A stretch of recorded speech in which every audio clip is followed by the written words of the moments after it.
नमस्कार दोस्तों, आपका स्वागत है बोल बुक्स ऑफ लर्निंग चैनल में। दोस्तों, आज हम जिस किताब के बारे में बात करने जा रहे हैं वो किताब हमें आधुनिक दुनिया की तेज जिंदगी में आत्म जागरूकता, करुणा, दया और आंतरिक शांति को जागृत करने की सलाह देती है। मैं बात कर रही हूँ हेमंत सुनीम द्वारा लिखी गई किताब the things you can see only when you slow down की। यह पुस्तक हमें 8 अध्यायों के माध्यम से जीवन के महत्वपूर्ण पक्षों जैसे प्रेम, मित्रता, कार्य और आकांक्षा से जोड़ती है और सिखाती है कि सचेत जागरूकता, जिसे हम अंग्रेजी में माइंडफुलनेस कहते हैं, यह हमें जीवन के इन सभी पक्षों में स्पष्टता और शांति के साथ बढ़ने में मदद करती है। तो आइए शुरू करते हैं। इस किताब का पहला अध्याय है रेस्ट, यानी कि विश्राम। इस भागदौड़ भरी जिंदगी में हम सभी को ज़रूरत है ठहराव की। ऑथर हेमंत सुनीम कहते हैं, हमें खुद से यह सवाल करना चाहिए कि मैं इतना व्यस्त क्यों हूँ। जब हमारे चारों ओर सब कुछ तेज़ी से चल रहा है तो हमें रुककर यह पूछना चाहिए, क्या दुनिया सचमुच इतनी व्यस्त है या मेरा मन? एक प्रसिद्ध बौद्ध कहावत है, बुद्ध की दृष्टि में सभी बुद्ध के समान दिखाई देते हैं और गधे की दृष्टि में सभी गधे के समान।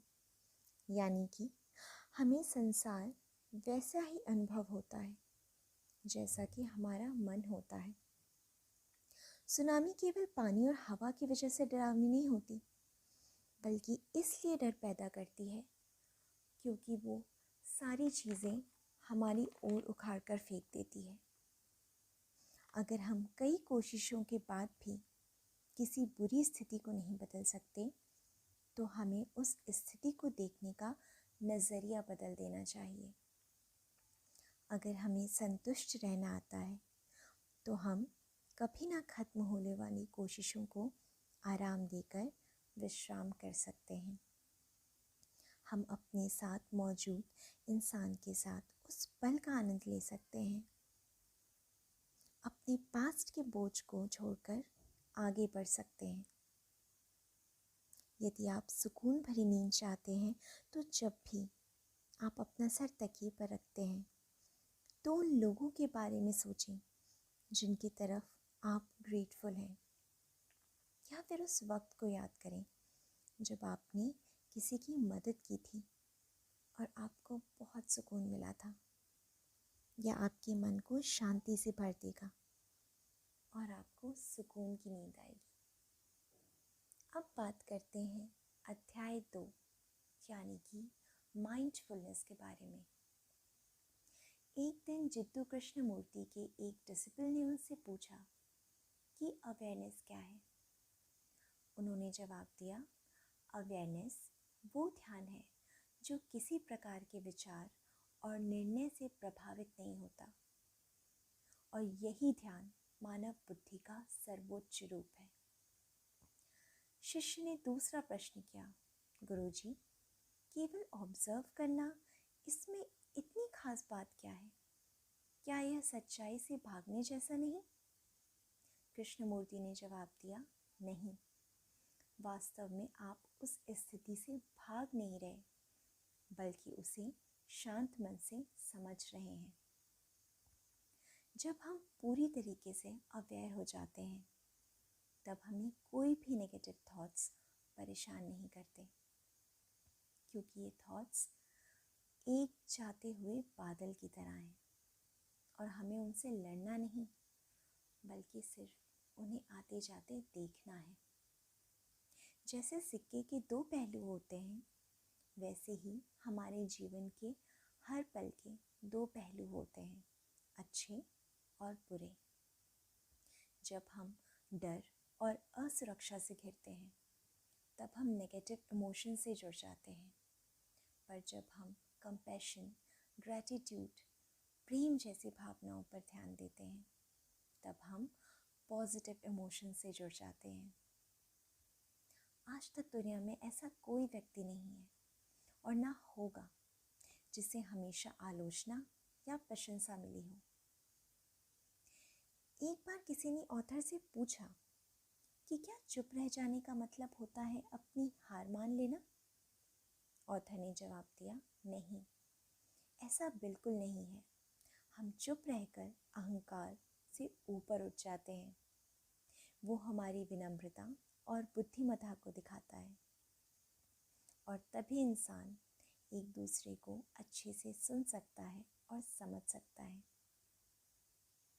अगर मुझे किसी आम व्यक्ति और किसी आत्मज्ञानी व्यक्ति के जीवन के बारे में बताना हो तो मैं कहूँगा कि आम व्यक्ति अपना जीवन अंतहीन विरोध में लगा देता है। वो हमेशा कोशिशों में लगा रहता है बजाय इसके कि जो है उसमें संतुष्ट रहा जाए। बल्कि एक आत्मज्ञानी व्यक्ति अपने आसपास की हर चीज़ को एक्सेप्ट करता है, खुद पर काम करता है, जिससे वो हमेशा संतुष्ट और शांत रहता है। हेमंत सुनिम ने कहा, लोग मुझसे पूछते हैं कि मेडिटेट करते वक्त मन को कैसे शांत रखें, और मैं कहता हूँ अपने विचारों से लड़ने के बजाय उसे बस आते जाते देखें, क्योंकि जब आप विचारों से छुटकारा पाने की कोशिश करते हैं तो आप उन्हीं विचारों के बारे में ज़्यादा सोचते हैं। तो इन विचारों के बादलों को हटाने के लिए खुद को बस अपने प्रेजेंस से जोड़ कर रखिए। दोस्तों, इस यूनिवर्स में हर एक चीज़ टेम्परेरी है और इसलिए ख़ास भी। तो बिना भूत और भविष्य की चिंता में पड़े अपने वर्तमान में जिए। अध्याय 3 जो बात करता है पैशन के बारे में। लिबरल आर्ट्स कॉलेज में शिक्षक के रूप में अपने दिनों को याद करते हुए ऑथर बताते हैं, वह स्टूडेंट्स को असाइनमेंट देते थे और रीडिंग्स करने को कहते थे ताकि वो ज़्यादा से ज़्यादा सीख सकें। पर हुआ ये कि बच्चों ने काम करना बंद कर दिया और कुछ ने तो क्लास में आना, और तब उन्होंने अपने तरीक़ों में बदलाव किया और स्टूडेंट्स फिर से पढ़ाई में इंटरेस्टेड हो गए और चीज़ों को खुशी से करना शुरू कर दिया।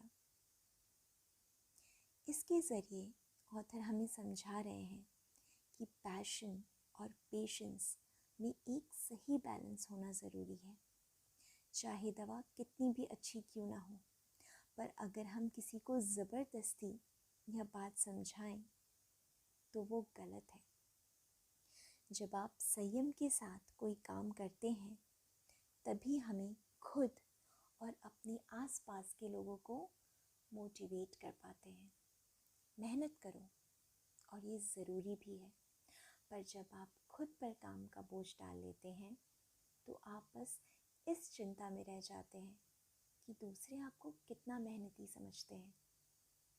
अपने काम में सफल वही होता है जो अपने में खुश होता है और उस काम को खुशी से करता है। जब ऑथर से यह पूछा गया कि सफलता और खुशी में सबसे महत्वपूर्ण क्या है, तो उनका जवाब था खुशी, क्योंकि अगर आप सफल हैं पर खुश नहीं तो उस सफलता का कोई मोल नहीं। दोस्तों, खुद से यह सवाल करो कि तुम वाकई में खुश होना चाहते हो या सिर्फ तुम्हें खुश होने का दिखावा करना है। खुद के लिए ईमानदार बने। अध्याय 4 जो कि बात करता है रिलेशनशिप के बारे में। ऑथर बताते हैं, जब वे 20 साल के थे तो अपने दोस्त के साथ एक यात्रा पर गए। चूँकि उनका दोस्त अंग्रेज़ी नहीं बोल पाता था तो वह उनके साथ रहते थे, पर कुछ ही दिनों में उनके पास बातचीत के विषय खत्म हो गए और एक दूसरे की मौजूदगी से घुटन होने लगी। एक दिन दोनों ने तय किया कि वे अलग अलग रास्ता चुनेंगे। उन्हें आज़ादी महसूस हुई।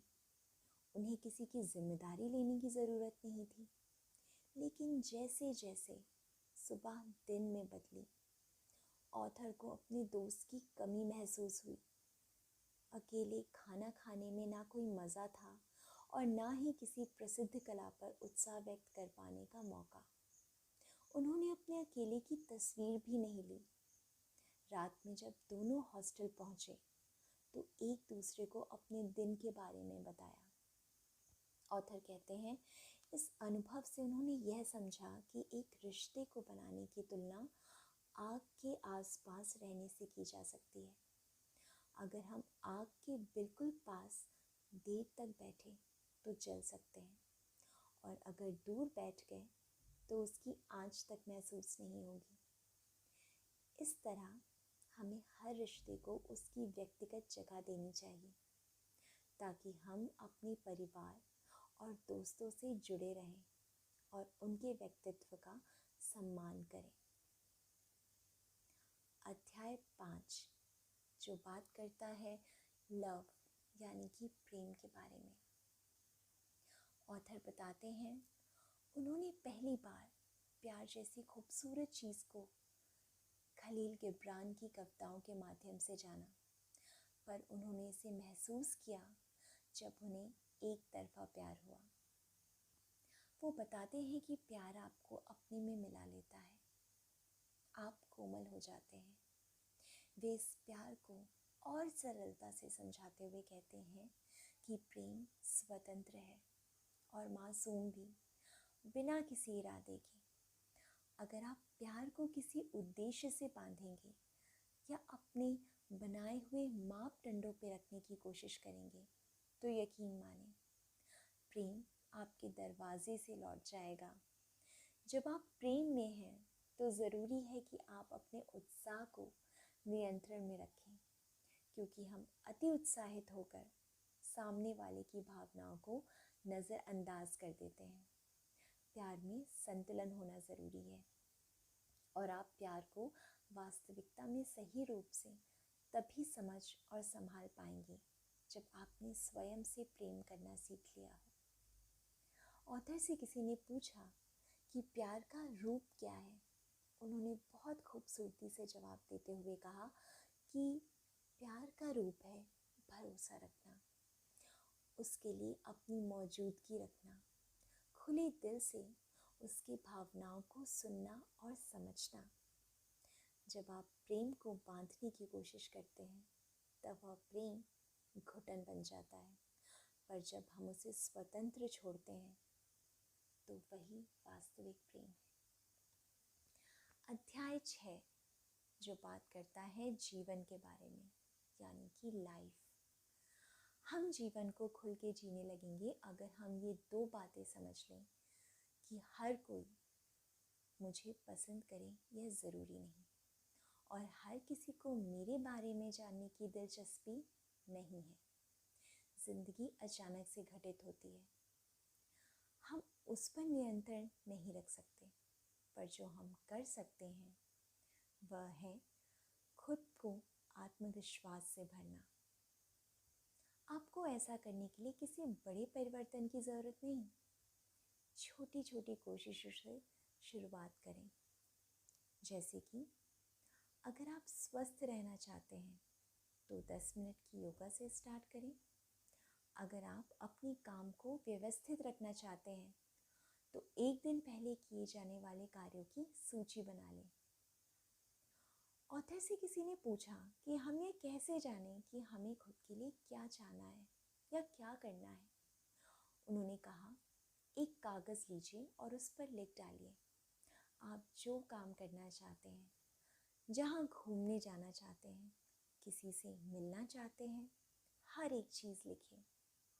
आपको उसे किसी को बताने की ज़रूरत नहीं, बस एक एक करके जो लिखा है उसे हकीकत बनाने की कोशिश में लग जाइए। खुद के लिए कुछ करना आपको असीम संतुष्टता देगा। आपका जीवन दूसरों की सोच से परिभाषित नहीं होना चाहिए। दूसरे क्या सोचते हैं यह छोड़कर आप अपने सपनों पर ध्यान दें। अध्याय 7 जो कि बात करता है फ्यूचर के बारे में, यानी कि भविष्य। इस अध्याय में ऑथर बात कर रहे हैं लोटस सूत्र में पढ़े हुए एक अध्याय की, जिसमें बुद्ध अपने 500 शिष्यों के लिए भविष्यवाणी करते हुए बताते हैं कि वे सब बुद्ध बनेंगे। बुद्ध के इस आश्वासन और उत्साह से भरे शब्दों को सुनकर सभी शिष्यों ने प्रतिज्ञा की कि वह पूरी लगन से अपना अध्ययन पूरा करेंगे। इस अध्ययन को पढ़कर ऑथर को अपने स्कूल के टीचर याद आ जाती हैं, जिसका नाम होता है मिस ली। वे स्वभाव से काफ़ी सख्त थीं। ऑथर और मिस ली का बेटा एक ही क्लास में पढ़ते थे और दोनों में अच्छी दोस्ती थी। एक दिन ऑथर मिस ली के घर खेलने चले गए। तब वो घर पर नहीं थी। कुछ देर बाद जब मिस ली वापस आई तो ऑथर बहुत घबरा गए। उन्हें लगा कि अब उन्हें बहुत डांट पड़ेगी, पर इसका ठीक उल्टा हुआ। मिस ली ने एक प्यारी सी हंसी के साथ ऑथर को गले लगाया, उन्हें खाने के लिए चॉकलेट्स दी और उनके सर पर बड़े प्यार से सहलाते हुए कहा, मुझे विश्वास है तुम बहुत अच्छे स्टूडेंट बनोगे और एक ऐसे इंसान जो दूसरों के जीवन को रोशन करेगा खुशी और ज्ञान से। मिस ली के इन शब्दों को सुनकर वो ऊर्जा से भर गए और उस दिन उन्होंने कसम खाई कि वे मिस ली के इन शब्दों को सच करके दिखाएंगे। आशा, करुणा और प्रेरणा के साथ बोले गए शब्दों ने उन 5000 शिष्यों और ऑथर के भविष्य को बदल डाला। ये संदेश हम सबके लिए है कि निराश मत हो अगर हार गए या पीछे रह गए। हमें दूसरों से नहीं जीतना, खुद से आगे जाना है। हमें अपने अंदर छिपी खूबी को पहचानना है, अपने विश्वास पर अडिग रहकर खुद के लिए और दूसरों के लिए एक रास्ता बनाना है। अध्याय 8 स्पिरिचुअल यानी कि आध्यात्म। आध्यात्मिक होने का वास्तविक अर्थ धर्म से ऊपर उठकर अपने अंदर के प्रकाश से जुड़ जाना है। हिज होलीनेस दलाई लामा ने कहा है, धर्म का उद्देश्य दूसरों की आलोचना करना नहीं, बल्कि स्वयं पर नियंत्रण रखना है। हम अपने अहंकार, गुस्सा, ईर्ष्या, मोह के प्रति क्या कार्य कर रहे हैं, इसे हर दिन जांचना चाहिए। जीवन में विकसित होने के लिए हमें तर्क बुद्धि यानी कि क्रिटिकल इंटेलिजेंस, भावनात्मक बुद्धि यानी कि इमोशनल इंटेलिजेंस के साथ स्पिरिचुअल इंटेलिजेंस की भी ज़रूरत होती है। अगर इनमें से किसी एक को भी विकसित ना कर पाए तो अन्य दो धीमे पड़ जाते हैं। बाहरी दुनिया के शोर को छोड़कर हमें खुद पर काम करना चाहिए। जैसा कर्म हम करते हैं वही कर्म लौटकर हमारे पास आता है। दोस्तों, मैं उम्मीद करती हूँ कि इस वीडियो के माध्यम से आप तक एक सीख पहुँचा सकी। कमेंट में ज़रूर बताइए कि आपको यह बुक समरी कैसी लगी। ऐसे ही और बुक समरीज़ के लिए वीडियो को लाइक कीजिए और चैनल को सब्सक्राइब कीजिए। धन्यवाद।